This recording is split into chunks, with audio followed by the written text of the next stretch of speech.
स्वागत है हकीम साहब। बहुत धन्यवाद आपका। हकीम साहब, जिन लोगों को 12 महीने यानी कि हम कहें कि सर्दी हो गर्मी हो, ऐसे मौसमों में सर्दी जुकाम खांसी लगातार बनी रहती है और साथ ही साथ गैस की प्रॉब्लम भी उनको बनी रहती है, तो ऐसे लोगों के लिए क्या कुछ उपचार हो सकते हैं, क्या कुछ घरेलू नुस्खे हो सकते हैं, जानना चाहूंगी। सीधी सी बात है कि जी। बदलते हुए मौसम में अगर एक बार किसी को खांसी नज़ला जी या ये शिकायतें हो जाएं जो आप फरमा रहे हैं तो कोई बात नहीं जी, बल्कि इसको अच्छा माना जाता है कि एक साल में 1, 2, 3 बार बीमार हो आदमी तो जी उसको अपनी सेहत की तरफ रुझान हो जाता है। बिल्कुल। अगर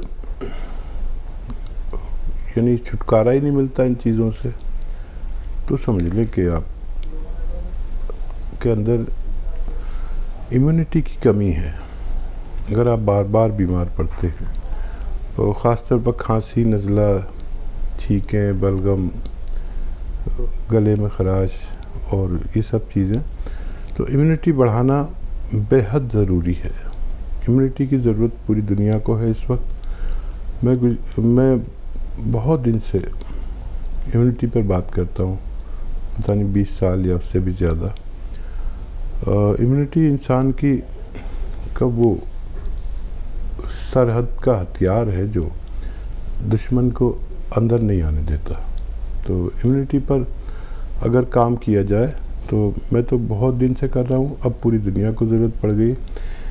जो लोग ठंडे मिजाज के हैं, ठंडी प्रवृत्ति के हैं, उनको गर्म चीज़ें बदलते मौसम में खानी चाहिए। ठंडी और खट्टी चीज़ों से परहेज़ करना चाहिए। जो लोग गर्म प्रवृत्ति के हैं उनको ठंडी चीज़ें खानी चाहिए, गर्म चीज़ों से परहेज़ करना चाहिए ताकि वो सेहतमंद रह सकें। जी, इसी के साथ आपसे ये भी हकीम साहब जानना चाहूँगी, जब हम किडनी की बात करते हैं तो बहुत सारे पेशेंट हमारे साथ ऐसे जुड़े हैं जिनकी किडनी जो है ये सिकुड़ गई है, ये प्रॉब्लम कब आ जाती है?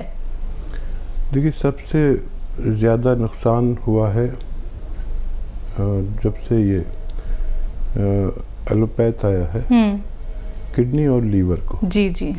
सबसे पहला नंबर किडनी का है और दूसरा नंबर लीवर का है। जब भी हम 7 दिन से ज़्यादा कोई दवाई खाते हैं तो एंटीबायोटिक दवाइयों का असर, स्टेरॉइड का असर और तेज़ दवाइयों का असर सीधा हमारी किडनी पर पड़ता है।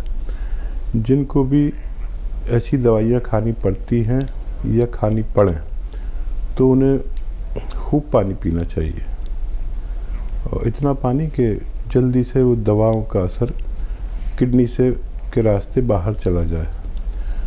अब ख़ास बात यह है कि वैसे तो अगर किसी की मजबूरी है, एलोपैथ के बग़ैर उसकी ज़िंदगी मुमकिन ना हो और महीनों सालों या ज़िंदगी भर किसी को एलोपैथिक दवा लेने की मजबूरी है, तो मैं अक्सर कहता हूँ कि एक कैप्सूल है जिसको कैप्सूल पी केयर कहते हैं। ये दवाइयों के नुकसानात हमारी जिस्म को नहीं होने देता। Capsule P care, P for Patna, तो 1 या 2 रोज़ाना खाया करें। ये हमारे बॉडी को, हमारे पार्ट्स ऑफ बॉडी को सुरक्षित रखता है।